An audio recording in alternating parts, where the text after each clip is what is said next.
Ο πρώτος μήνας του 2011 βρήκε τους υπερανθρώπους του NBA σε τρελά κέφια και η αδρεναλίνη χτύπησε το κόκκινο. Πάρτε λοιπόν τις δραμαμίνες σας και ετοιμαστείτε για τις 10 κορυφαίες πτήσεις, ξεκινώντας από αυτή του Jason Richardson του Ορλάντο. Στο νούμερο 9, ο βασιλιάς James δείχνει πως βρίσκεται κοντά στην απλή εργατική τάξη με το γνωστό κάρφωμα βαριοπούλα.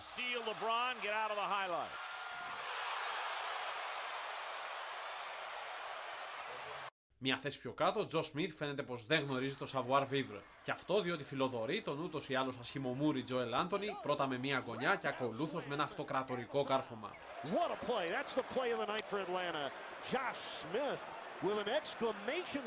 Τη χρυσή εποχή του χρηματιστηρίου, η κυλινδρόμηλη ήταν ένα από τα πιο δυνατά χαρτιά και ο Blake Griffin φαίνεται πως είχε αρκετές μετοχές τους. Μετά το limit up με τον κυλινδρόμηλο Griffin, σειρά είχε ένας γκέι. Ο Rudy των Grizzlies δείχνει τα προσόντα του στον Αντρέι Γκουοντάλα. Στο 5, ο Αμινού και ο Τζόρνταν παίζουν βόλεϊ με διπλό μπλοκ πρώτου χρόνου στον Billups και στον ευνηδιασμό ο Griffin παριστάνει το Ράφα Ναδάλ με ένα smash κάρφωμα.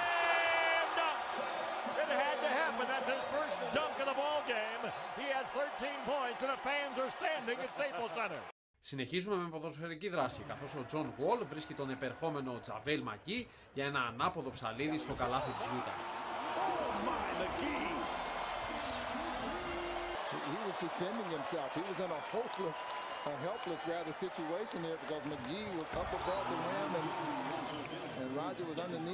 Πλησιάζοντας προς την κορυφή, βλέπουμε πως οι καλοί τρόποι πηγαίνουν περίπατο. Ο Ρόνι Μπρούερ βάζει μέσα στο διχτάκι μπάλα, χέρια και τη μούρη του Τζος Μακρόμπερτς.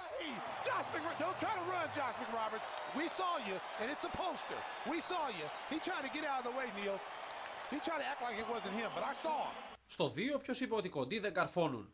Ο Ντέρεκ Ρόουζ πατάει το αόρατο τραμπολίνο και εκτοξεύεται στο καλάθι των Pistons.